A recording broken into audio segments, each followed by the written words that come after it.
তো পরের দিন স্কুল শেষে সিঁড়ি হানের সাথে তার মায়ের পার্লারে যায়। মানে সিঁড়ি যে হানের বন্ধু এটার জন্য সে যদি কিছু ডিসকাউন্ট পায়।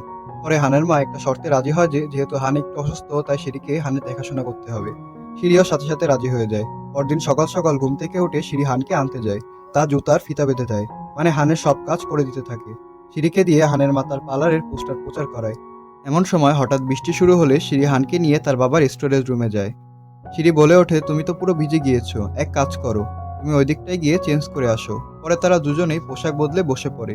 সিঁড়ি তখন কিছু কমিক বই দিয়ে হানকে বসিয়ে দেয়। কিন্তু হান বলে, আমি বাচ্চা নাকি যে কমিক বই পড়বো।